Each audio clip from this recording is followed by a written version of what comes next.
Olá a todos e bem-vindos a mais um vídeo da revista Pollen no YouTube. Esse mês aqui na Pollen a gente está discutindo o tema perspectivas. E eu escolhi falar do livro Os Anéis de Saturno, de W.G. Sebald.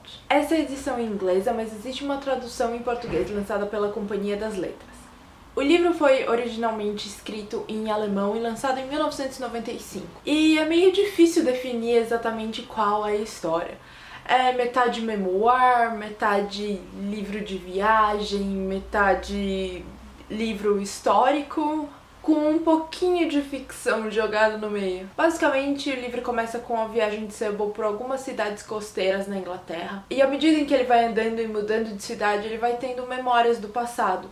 Não só dele como pessoa, mas também do mundo. E a partir daí ele vai entrando em tangentes e depois na tangente da tangente e te recontando histórias. Uma das coisas mais mágicas nesse livro é o fato de que ele muda de assunto sem você nem perceber. É quase como uma conversa de amigos, quando no meio da conversa você para e fica: como eu cheguei aqui? E uma dica: tente ir com a história e não recriar os passos, porque a graça está justamente nisso.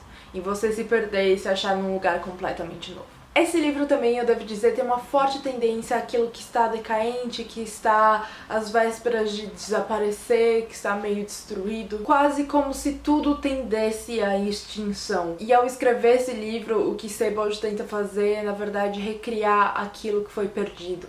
Recriar com um pouco de ficção, um pouco de realidade, um passado que ficou para trás.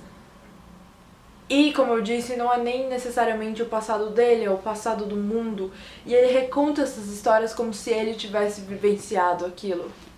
Então, nesse sentido, ele também é um narrador meio não confiável, porque você nunca sabe se o que ele está contando é o resultado de muita pesquisa ou se é um pouco de ficcionalização também. Sem contar que ele cita muitas pessoas e ele entra no reino da citação sem te avisar, ele não usa aspas e de repente o narrador muda de voz e você não sabe direito quem está falando e precisa descobrir se essa é uma citação ou se esse ainda é o Sebald falando. O livro também é ilustrado por uma série de fotos, algumas autorais tiradas pelo próprio Sebald e outras que eu acho que são de acervo. E todas essas fotos têm um ar um pouco abstrato e às vezes elas ilustram muito bem o texto que tá ali e às vezes a relação não é muito imediata, mas de um modo geral as fotos são difíceis de interpretar e de dizer por que exatamente elas estão ali, qual a necessidade delas nesse livro. É muito difícil saber qual é o objetivo desse livro, porque ele parece sempre tentar trazer pra gente uma mensagem, mas essa mensagem fica escondida por trás de camadas e camadas e camadas. Existem várias possibilidades, talvez ele esteja tentando preservar aquilo que está assumindo, ou tentar expor as estruturas de poder que nós vivenciamos. Esse é um tema constante através do livro, mas nada disso é explícito, não existe uma moral fixa. No final das contas, é aquilo que eu disse, você simplesmente precisa ir aonde o livro te leva